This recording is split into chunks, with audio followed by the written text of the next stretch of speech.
All right, welcome back to Live, Laugh, Love Real Estate Conversations with Lisa Loveland and Costa Hansis.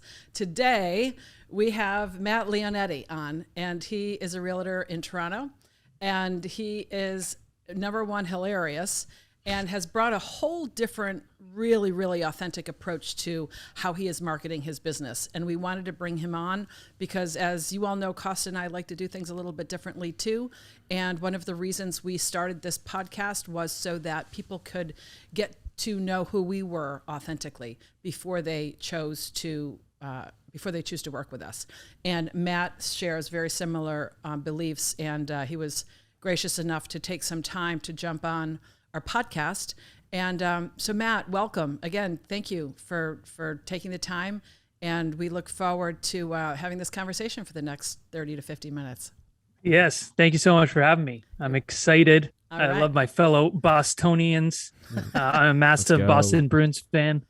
It's well documented at this point, but yeah, excited to be here. Fantastic. Let's start out with how you got into real estate and actually not entertainment or comedy. Yeah. So I was a touring musician beforehand. So I did that right out of high school. I toured all around for 5-6 years, and then it just kind of got exhausting. It got to the point where I wanted to, do more. I wanted to, start a family and get a house. And, it was so exhausting going, town to town and maybe getting paid, maybe not getting paid, sleeping in vans and all that bullshit. So eventually I was watching Million Dollar Listing. That was like my favorite show at the time. And I was watching Ryan Serhant and stuff, and I thought it was cool. And it was always in the back of my mind. So about 2 years before I got into real estate, it was kind of in my mind, like, okay, maybe I can do this instead. And then eventually I just decided to go for it. And I've been in for 5 years now. I always talk about it like it's a prison, I've been in for 5 years and feels like 75, but it's all good. And yeah, first 3 years, I was just a journeyman type of agent, had little to no success, and then started the videos about 2 years ago, and my whole career changed. That's great. And it takes a while to get your kind of feet grounded and get some consistency. And yeah, we've talked on the podcast before how video and social media has completely changed and leveled the playing field in real estate. Tell us a little bit about what made you decide to really focus in on your content, and what brought you to the point where, because I think a lot of real estate agents want to be authentic and they don't know how to do it. And they're not sure if their personality is going to resonate with their clients. And when you're doing that, you're never coming across as sincere. It makes for a very awkward first meeting. So because we're going to play some of these, some of your videos later for our viewers, so they'll see that you're edgy, you're just yourself. And when I first started watching it, it took me back. I'm like, oh my God, this guy's a riot, and he actually does business. So yes. So talk about the mindset of that, and what made you push to just be yourself. Yeah, I mean, it stemmed from having no success for the first 3 years. And not only did I have no success, I wasn't even being myself while I was failing. So I was like, fuck, something's got to change here. Mm-hmm. So I eventually went solo. I went solo. I was failing, and then I was part of teams as well. So when you're failing and you're a part of the team, you don't make a lot of money at all, because you're getting your split and your brokerage split and your fees and all that shit. So I decided to go solo, and I just knew something had to change. I had these ideas since I got into the business, and everyone told me not to do them. So I listened for the first 3 years, and then I decided to go for it. I was walking my dog one day with my wife, and I said, I wish I could just say fuck on camera. And my wife swears more than I ever could in my life. I didn't even swear. I was a saint before I met my wife. We'll have like her on the next episode. Yeah. So she's like, well, then just do it. I was like, okay. So then I started doing the videos. It started off as a joke. I didn't know how people were going to take it. I did one listing video, and it wasn't as edgy kind of as it is now. You can see the progression of taking more risks and getting edgier with it and seeing kind of what I can get away with. Mm-hmm. But the first one was just kind of a listing video. It was a really piece of shit listing. It was like probably my worst listing to date still. There was like mold everywhere and the appliances didn't work and there was a hole in the roof. And I was like, and we weren't in the crazy sellers market we're in now. So I was saying to myself, like, I need to do something to market this place properly. And I did my first kind of comedic video, and it sold in like 8 hours with 3 offers, and 2 of the offers came from the video. So That's great. as soon as that happened, I was like, okay, maybe everything everyone was telling me is wrong. Maybe they just told me not to do it because they assumed you couldn't do it. Right. No one actually tried to do it. Yeah. So I thought what's that saying? Whatever you do something and ask for forgiveness later. That's what I'm doing. I'm surprised they haven't fucking kicked me out of the industry, to be honest. Some of this shit. Yeah. So that's kind of the story. All right. So, being funny and having your authentic style will definitely catch people's attention. So I have two questions. One, what once you catch their attention, what are the other skills that you're bringing to the table that would have someone choose you over another agent? And 2, how did you get that video out to so many people in order to get that under agreement in 8 hours? Because I think that's one of the things that is challenging in social media. How do you organically, or whether it's organic or whether it's paid advertisement, how do you grow an audience and how do we engage them? We'll talk about that later. But those first 2 questions, what differentiates you aside from that marketing? Yeah. So, there's a lot more that goes into it. But what I've finally realized now is Instagram, social media in general, is a big commercial for your business. To me, I gravitate towards funny commercials, the Geico commercials, those like funny Christmas, like that kind of shit. That's what I always gravitated towards. So I was like, this is a big, and I heard actually Dave Grohl from the Foo Fighters say, like, their music videos are commercials. They have fun with them. They make fun of themselves. So that always kind of stuck with me. And I was like, well, yeah, like, why are we being so serious on an app where a bunch of fucking people are dancing and doing all this? You know what I mean? It's like, why don't I just be myself on the app? It's a big commercial. It's only creating brand awareness and it's keeping me top of mind. They know that I'm an agent. So once I get their attention, because I'll say something like, hey, here's 3 ways how to buy your fucking house. No matter who you are, if you love that or hate that, you're going to listen because you want to see if I'm a crazy person or you just think it's funny. Right. So you're going to listen to that. So I've got your attention there. Yeah. And then I just kind of, once I get the appointment, I'm just completely real. I'll never take a listing. If a home is worth 1 million, I'm never going to take it at 1.5. And I'll tell them that. I'll say, listen, there's going to be 5 agents who will come in here and I just tell people what's going to happen. And that's where I've had my success is sometimes earlier on. I wouldn't always get the appointment right away, but I would tell them what would happen with the other agents. So I'd say, your house is worth 1.1. I'm not going to list at 1.5. I don't want to waste your time. I don't want to waste my time. What you're going to get though, is you're going to get 5 agents who come in here and tell you can get 1.5. And what's going to happen is they're going to talk you down month after month after month until you eventually get to, $1,050,000. You won't even get the price that I originally told you. So sometimes earlier on, I would get my listings by telling people exactly what would happen because I know what would happen because I've seen it over and over and over again. Yep. And I just am completely how I am right now. This is how I am in a listing appointment. It's not, I don't have a fucking whole presentation for 7 hours. I just tell them how it is. I give them the comps. I tell them what I'm going to do. I show my social media analytics. That's something that completely separates me from everyone else in my, in my area right now. It's just, everyone says, I'm going to stage your home, professional photography. I'm going to put it on Zillow.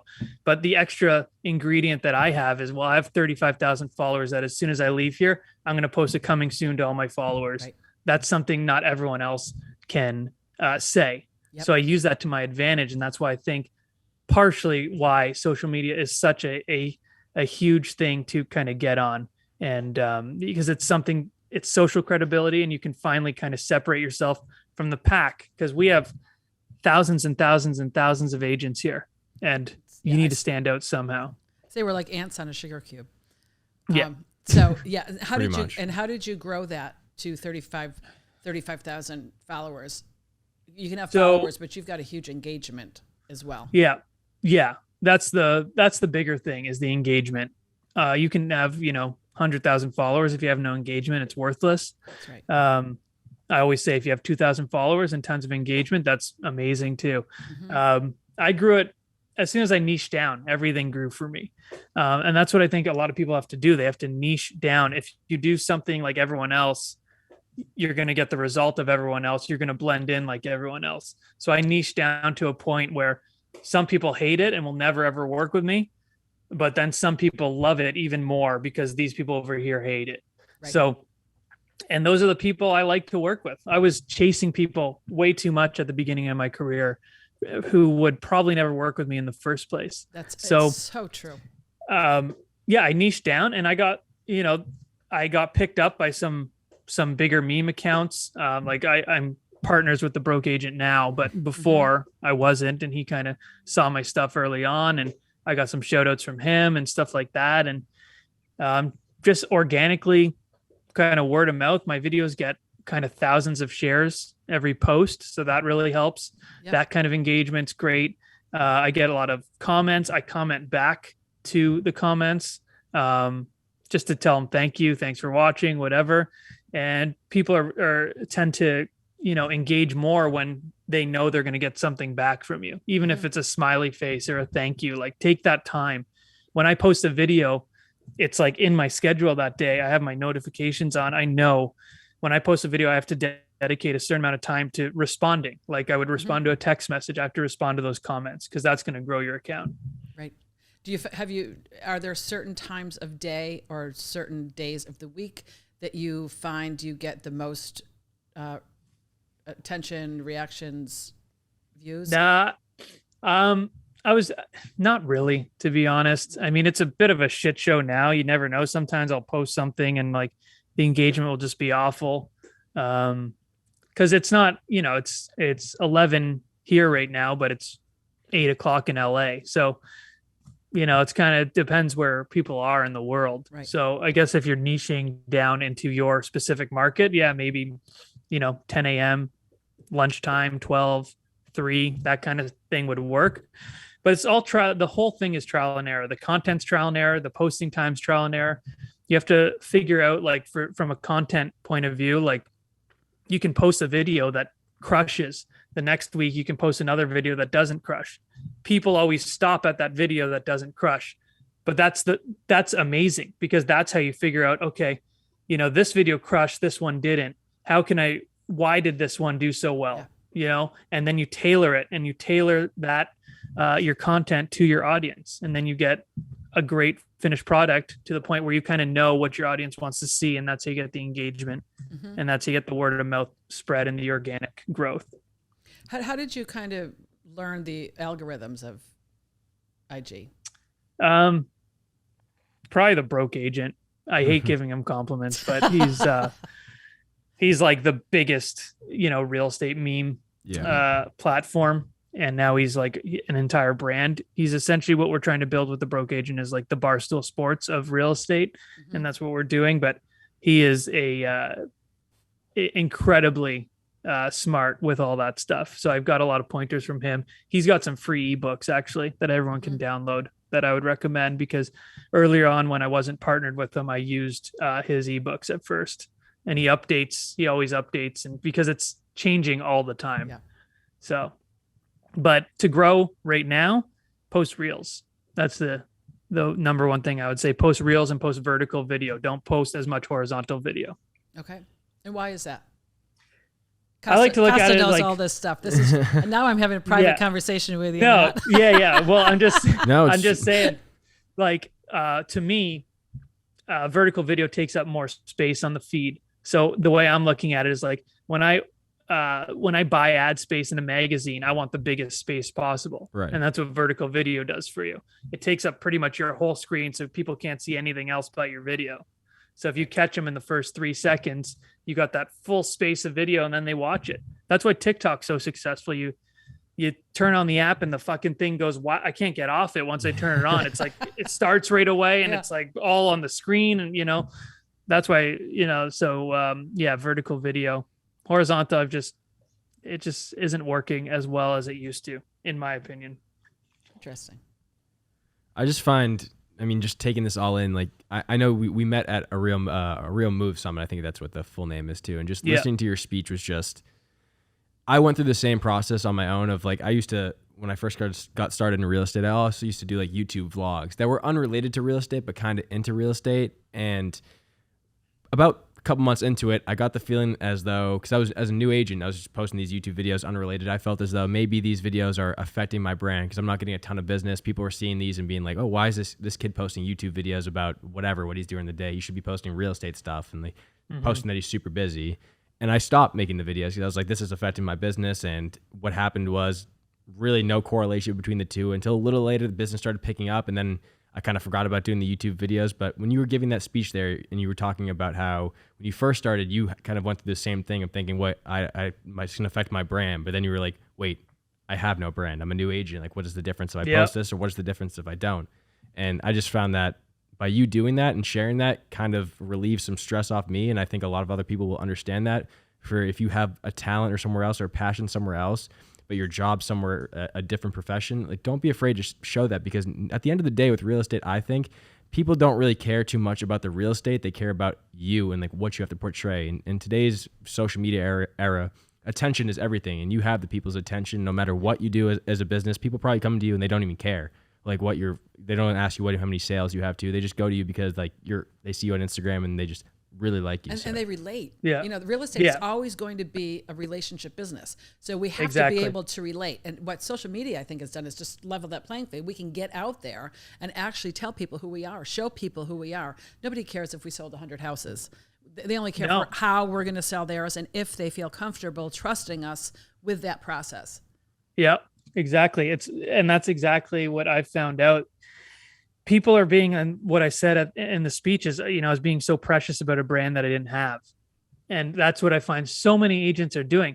You don't have, if you have a logo and you offer free home evaluations, you don't have a brand. It's nothing. It's fucking what everyone else has, So like, don't be scared to, especially if you have some sort of, like I always say, I use an analogy about horseback riding. If you like horseback riding, add that into your social media feed. That's a pretty niche thing that not everyone would like.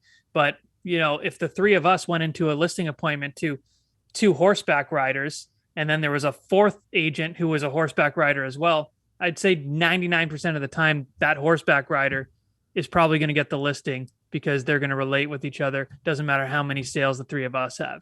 Right. So totally choose that thing, because liking horseback riding isn't going to hurt your business for everyone who doesn't like horseback riding. You're still going to be on a level playing field with all those people. But the people who do like it, you've pretty much got them in the palm of your hand. You're not losing them. There's just something you can relate to.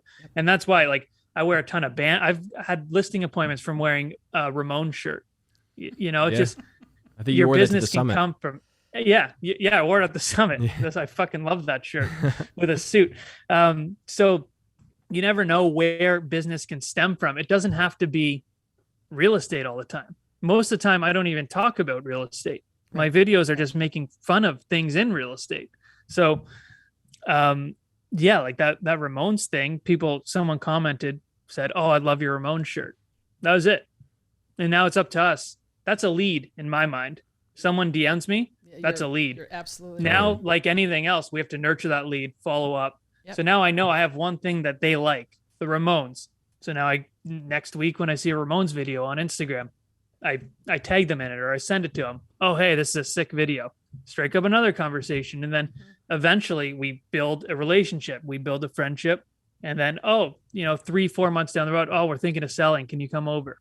Right. And it's all authentic. Yeah, that's how it works. Yeah. I mean, it's not a short-term game. Very rarely do I post a video and 17 people the next day say, "Come list my house." Right. I think that's the other problem. problem. Actually, never 17 people the next day. Not very rarely. That never happened, just to be clear. I think as humans, we're also impatient. You know, we want the silver bullet. We want the quick fix. We want to make money overnight. And it takes trial and error, and it takes stepping outside of your comfort zone to figure out what works. And not everyone's going to like us. And that's actually a positive. If everyone likes you, you're probably pretty bland and boring.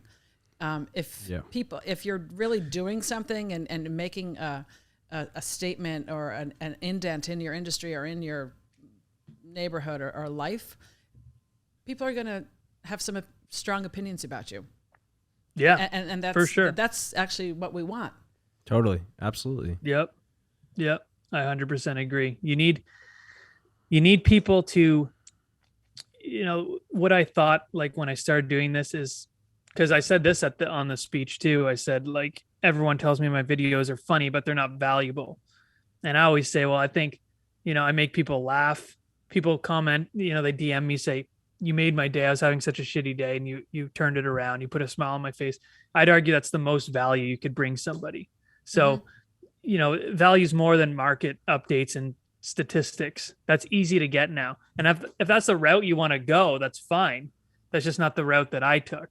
So I want to make people feel something. You have to make people feel something. So why not make them feel good about themselves, happy, laugh? Because I think that breaks down a huge barrier. It does. To just open a conversation. Right. And anyone can talk about statistics. Anyone. That doesn't. Oh my God. The sales statistic videos. Oh God. There's like 8-minute videos that I could have honestly done in a minute or less. They're just, and they're not rehearsed. That's another thing about video. When I do my stuff, it sounds kind of like nonchalant but everything's scripted. You have to have a script, or you're going to be sitting there the whole time going, this, and then you're going to take up fucking 7 minutes of the video, and everyone's going to stop watching after the first 20 seconds. Yeah. Because, it's a fast moving platform now. If you're not engaging in the first 5 seconds and then re-engaging every 5 to 10 seconds, you've lost them. Right. Totally. I have a question for you. Since you started doing the video, I know, of course, you're a real estate agent, but it seems like the video has taken maybe a greater focus than the real estate. How do you balance the two? And once you kind of found that knack and you found that you built that following with the video, do you see yourself staying as a real estate agent, or do you see yourself taking on more of a role? I know you mentioned kind of building the broke agent, like the bar stool kind of type of vibe. Yeah. Where do you see your career going? More video or more real estate? I always liked to be really busy, and I always wanted different streams of income. That was always my goal with this, and I didn't know how I was going to do it, but I always knew that real estate was a great way to be able to just broaden, what I could do outside of real estate. I'll always sell real estate, but I do like, the videos is what I really love to do. I have a podcast now that's fully monetized, and that's creating income for us now at the Broke Agent. We have merch that's creating income. We have a course coming out. I'm not fucking teaching the course, by the way, so don't worry. It's going to be fantastic. But we have like a course and stuff like that. So, and then I'm doing the speaking stuff. So I'm always going to sell real estate, but definitely I'm exploring this other stuff more as well, because it's just a lot more fun for me right now. Yeah. But I love doing the videos and, generating business that way, because I only do social media and my sphere of influence. That's all I really do for real estate. And, it's pretty good. I have a pretty good business going on there. So, so I'm just exploring what I can do right now. It's been pretty cool. Where do you see our industry going in the next 5 to 7 years? It's hard to say. Mm-hmm. So here we're fucked right now with the seller's market. Like, I'm trying to buy a second property right now for my wife and I. And we offered on a place last week. We offered $251,000 over ask, and we didn't get it. We were the third highest offer. And the house ended up selling for 37% higher than what it sold for 9 months prior. So we have like an insane seller's market. It's going up all the time, but I would say social is going to play an even bigger part than it does now. Mm-hmm. I think unless you've been in the business for 20 years and you're, pretty much strictly referrals and stuff like that, I think social is going to be a must. especially if you're getting into the industry now. Video, especially because video is, especially in the world today, people don't really want to answer their door anymore. Not as many people have landlines to call, and it's harder and harder to get in contact with people. I'm not saying that stuff doesn't work, because it still does work, but 5-7 years down the road, who knows? Everyone around me pretty much has a cell phone, doesn't have a landline. It's hard to cold call. Right. So if you can go on video and make people feel like they know you before they know you, that's what you want to do, because it's way easier to call someone you feel like Yeah. So don't hide behind a for sale sign and a sold house and just pictures of houses, because that's not going to work anymore. The industry's finally, I feel like we've been stuck in the mud for so many years, and now we're finally seeing like a change in the right direction with social and people adding more personality, because they get that that's what's going to create more business down the road. So I think social is going to play a huge part moving forward. And how receptive do you think the larger brokerages are for that? I always find it so. We work for Keller Williams. They basically it's the closest thing to running your own business, but it seems as though individual agents are doing it, but the larger brokerages are not pushing it. And boy, I would think you would want to push those platforms. Yeah. I think they have to. Some of the large brokerages are just kind of stuck in their ways. It's hard for them to change. My brokerage is very much about it. I'm with the agency. We're a boutique. Mm-hmm. So it's actually, we just opened in Boston as well. So, I mean, it's like, and some brokerages wouldn't even have me. So that was something for me when I switched to the agency. I had to make sure like they're super supportive of all my videos. Mm-hmm. Like I had some brokerages who would not fucking touch me with a 10-foot pole because they don't want me to be a part of their brand or whatever. Right. Yeah. So, I think the big brokerages need to get on it. And I think you're starting to see some more like, I guess, humor style stuff with even the bigger brokerages. I've seen Remax do a couple things. So I don't know. We'll see how they do, but the brokerage isn't as important as it once was either. No, because like we were just saying, they want to know, they want to relate with someone. They want to be with somebody that they like. They don't, the guy who sells 500 homes a year, that doesn't work anymore. Mm-hmm. That's not the sole end all be all. What it once was, mm-hmm. You would want to go with the person who sold the most homes in your area. That's just not what, that's not as important to people anymore. Yeah, that's true. Definitely. Yeah. I mean, it's just your story, again, just going back to that point, I think it's just such an inspiration just to people in any industry, real estate aside, just anybody that's in an industry that's kind of just suffocating almost. And I bet it was a relief when you started doing the videos. But I mean, being relatable is tough unless people just like really just be themselves. Because I always say, like, there's only one of you, so stop trying to pretend like you're somebody else. Like I keep reminding myself that too. In the beginning, I was worse at that in real estate, but now it's like, all right, I'm just gonna be myself, and people like it, people don't. That's the case, but at least I'm doubling down on the only person that there is. Unless on another planet there's like a clone of me somewhere. Yeah. There could be, but and then you're consistent, right? Everyone wants consistency because they trust it. Definitely. If you're I always say, if you're a pushy broad, be a pushy broad from the beginning, because if you come across as demure and well, the thing was, your personality is going to come out in the end. Exactly. Because like at first I was doing all this stuff and I was like not being myself whenever I would show myself on camera or whatever. I wasn't being myself. I showed one of the videos. I looked like I was held fucking hostage.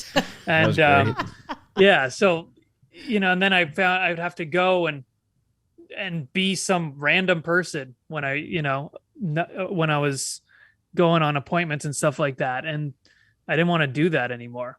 Yeah. Like, now with the agency, we're selling some like pretty high end properties. Like I just sold like a 2.5. We have a $7 million listing, stuff like that. Yep. And like, I love those high end listings because I'm like the least luxurious person of all time. So I love the contrast of that. Like I go in wearing band tees and I drive a fucking Kia. I don't give a shit.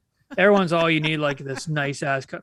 I don't give a fuck. I drove up to a $7 million listing in a Kia. And how were you received? Well, we have the listing. So There you go.